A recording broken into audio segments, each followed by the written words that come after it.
Just a few little pointers on the mind. Here's number one. It needs to be nourished.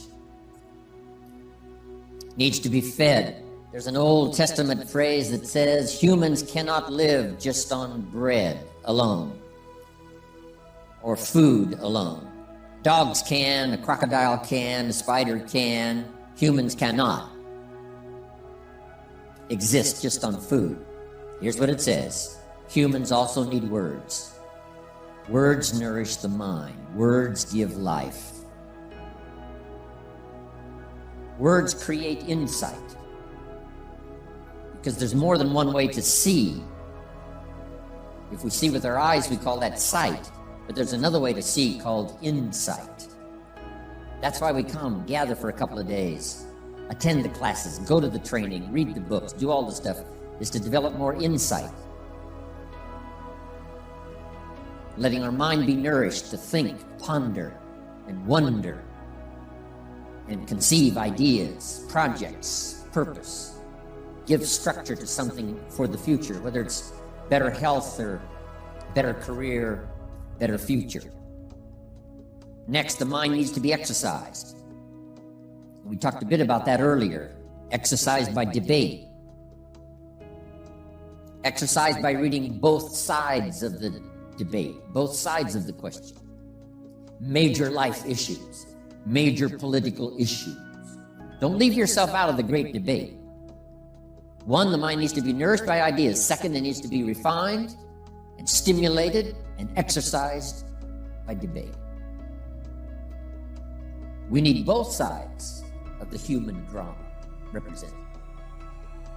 The reason why the Bible is such a classic book in studying all kinds of stories is because the Bible is full of stories on both sides, the evil side and the good side.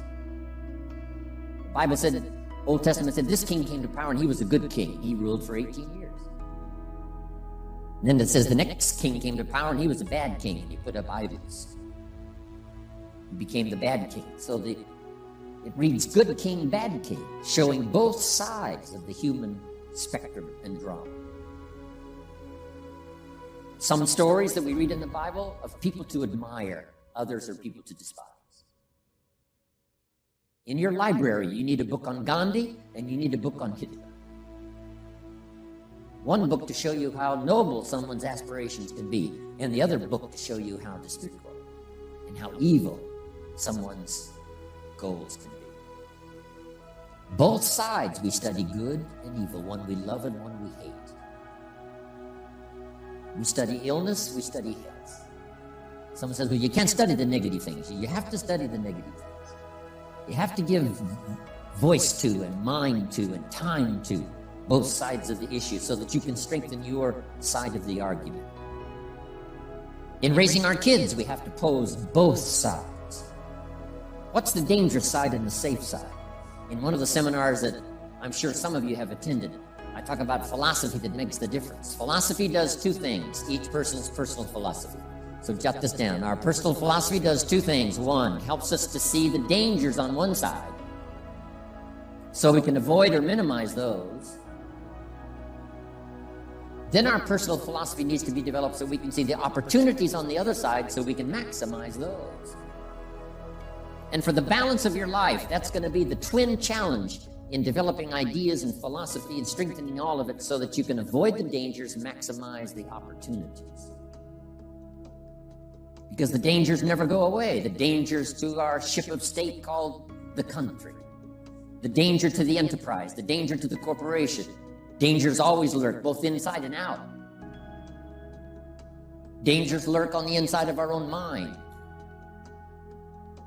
When I was a kid, they used to have those little cartoons. Have a little boy with a gremlin on one side and a little angel on the other side. And the little devil, the little gremlin said, go ahead and do it, it's okay. Little angel said, no, no, no. So when kids are young, they've got this debate to engage in. Should I or shouldn't I? One voice says, go ahead, and the other one says, no, no.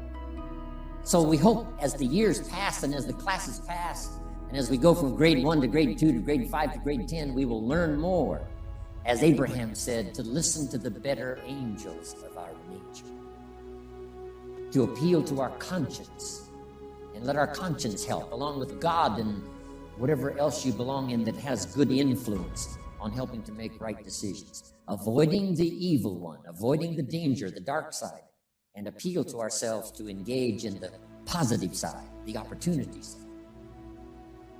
The battle of the mind is significant for us every day, what to think, what not to think. My mentor, Mr. Shove, said, stand guard at the door of your mind. And you decide what enters. You decide what to fill up your mind with, because it becomes the material with which you build your future. So, engaging the mind to make rational decisions about life. Beware of the thief on the street that's after your purse, but also beware of the thief in your mind that's after your promise. The thief in your mind that says you're too short, you're too tall, you've never done it before. What makes you think you can do it now? It's not going to work for you.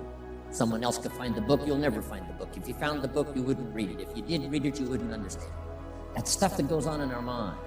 So jot down this key phrase. It's one of the best for the day. Whatever you do, don't become a victim of yourself. As you engage in this debate, what to eat, what not to eat, where to go, where not to go, what to say, what not to say, what to do, what not to do, make sure that you strengthen the positive side of this argument with yourself, so that day by day you become healthier, day by day you become stronger, day by day you become wiser. Day by day you build a better shield and immunity. An inside immunity to ward off disease, but an outside immunity to ward off all the negative and all the trash and all the stuff that would not enhance your personal development nor your promise for the future.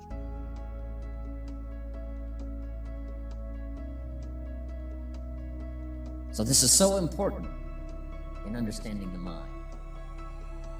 Feed it. We call it food for thought.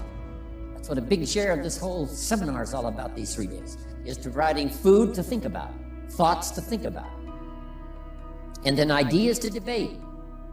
And it's not necessarily what's right or what's wrong, but what's better, what's best.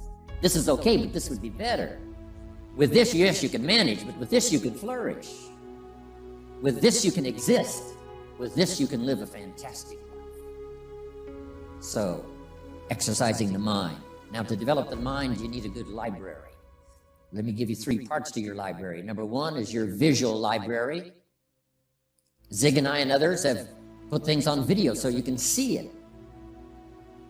We ask you to come here today and see what's going on. So part of it comes by visual. Come and see. And then if it's on video, you can see it again and again and again. Key phrase, repetition is the mother of learning. Repetition is where if we hear it again, we see something we didn't see when we heard it the first time. We see something different that we didn't see the first time. Next is your listening library. Zig Ziglar's right. Turn your car into a mobile classroom. You can have a university education in a fairly short period of time just using the traveling time to listen. Key phrase is to listen to voices of value. Discriminate in your listening time. Listening to someone of reputation, someone who has good ideas, someone that's been recommended that has some value. Don't waste your time listening to things that don't count much. Hey, there's some things that are not worth spending the time. You know, they create more poison than they do benefit. So be careful. If somebody says to me, these eggs are rotten, I'm not going to make an omelet and try it. I'm going to take their word for it. So feed the mind, exercise the mind, and build your library. I recommend 3 books that were recommended to me when I started my library when I was 25 years old. In those accelerated days of personal development, for me, about 7 years worth. So fantastically changed my bank account, changed my income, revolutionized my future. With the foundation my parents gave me, meeting Mr. Schoaf at age 25, I'm telling you, it's been a journey for me like no other ever since. Then I've had mentors along the way. I'm telling you, that keep my mind stimulated, that keep my interest keen, that help me to evaluate and to weigh what is good, what is okay, what is better, and what is prosperous in terms of your life. Mentors. And that first mentor I had recommended these 3 books. First was the Bible. Now, I had an advantage there because my parents made sure I was a pretty good scholar by age 19. A good book to serve you all of your life. One of the major sources of ideas, stories, poetry, history. A major source for stimulation. Next, he recommended the book called Think and Grow Rich by Napoleon Hill. Think and grow. Good word, think. Grow. Rich. I went for it. Got the book. Paid less than 50 cents for it. Some of the ideas in it changed my life. Next, Joe recommended the book, The Richest Man in Babylon by George Clayson. Helped me become a millionaire by age 32. Totally changed my economic future. Just the ideas in a simple little book. Amazing. Then he recommended something for me to listen to by Earl Nightingale called The Greatest Secret. That was my listening library to begin with. The Greatest Secret by Earl Nightingale. So your listening library and your visual library. Next now is your reading library. And we won't go through a whole list of the best books, but here's a good book to get if you want a good list of the best books. It's called How to Read a Book. Simple. How to Read a Book by Adler. Chief editor of the Encyclopedia Britannica, Mortimer Adler. He wrote a book called 6 Great Ideas. It's excellent. He wondered, are ideas tangible? Are ideas real? Or are they nothing? But he wrote this book along with another author, How to Read a Book. Now, if you master this book, you can get so much more from a book. Now, it's a kind of a tough book to get through, but it'll give you some ideas on how to take a book and get the most out of it. Take a book and get the most out of it. But in this book is also a list of what he calls are the greatest books ever written. And I've used that book, that list, as a centerpiece for my life. It's got the classics, which I missed. I only went to 1 year of college, so I missed a whole bunch of stuff. I started making up for that by collecting these best books ever written. Interestingly enough, on that list is Old and New Testament. On every scholar's list, East or West. You just can't miss those as major sources. In addition to that, there's a book called Lessons of History, written by Durant. And I offer it because it's one of the classic writings of all time. You may not agree with his premise, but you certainly have to agree that it's one of the best well-written books ever.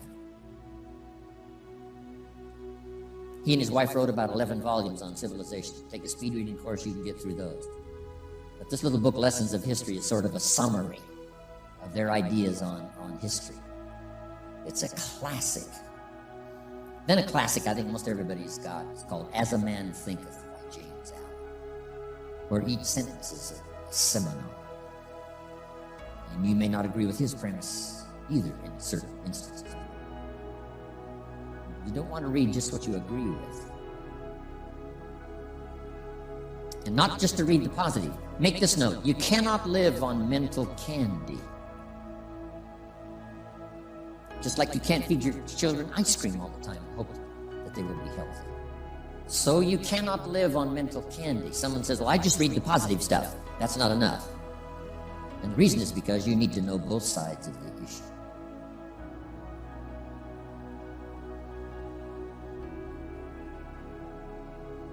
So start your library like I did, age 25. I mentioned in another seminar, haven't read everything in my library, but I feel smarter just walking in it, right?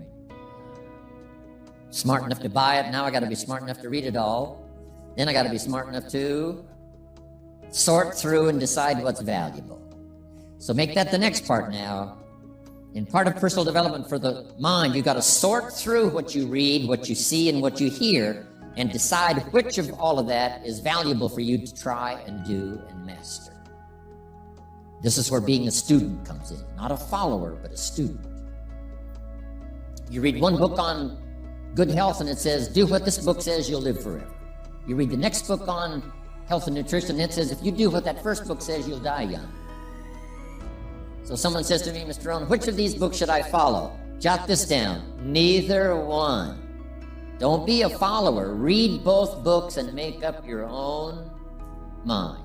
Here's what's important in the final analysis. One of the best phrases for the day, I got this from my Canadian friend Harold Dyke, who gave it to me, and I've used it all these years. Here's what he said: make sure what you finally do is the product of your own conclusion.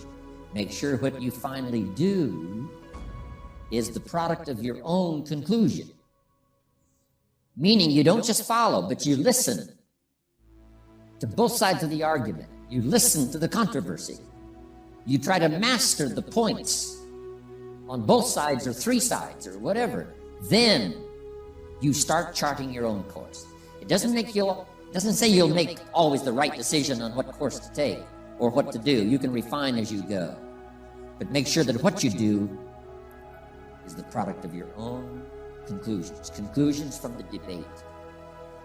Conclusion from what makes the best sense to you to try. Now, jot this down. Also give yourself a chance to change. Some things I held on to that I thought this was it. I'm telling you, after a while I gave it up, found out it wasn't it. So give yourself a chance to change.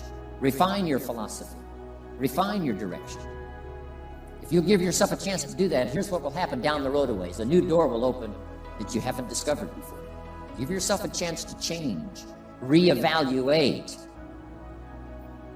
So let your library be a testimonial of your dedicated interest in accelerated personal development. That you will read whatever you have to read. You will hear whatever you must hear. And you will watch and see whatever you must see in order to make your life refined and worthwhile and achieve all of your purposes. It takes a lot of effort to learn. It takes a lot of effort to grow. It takes a lot of effort to decide and debate. But jot this down. It's all worth the price. Whatever stimulates you to think, whatever stimulates you to wonder, whatever stimulates you to react or even to debate, even if you hear something you say, well, that's not right. See, that's still valuable. It means you're awake. It means you're alert. It means you're alive. It means your mind is ready to take on something, whether it's agreeable or not agreeable. Something right, something wrong. Who cares what it is? We've got to listen to a variety of voices. And some are going to come from the left, and some are going to come from the right. And some are going to come from mysterious sources. And some will try to entice you with all kinds of stuff. But that's okay, just so you're alive and alert and awake, ready to process anything that comes your way. Take the best of it and make it beneficial for you, so that tomorrow you walk with a stronger step. Next month you see a clearer vision. And a month from now, the purpose for your life is multiplied by 2, 3, 5.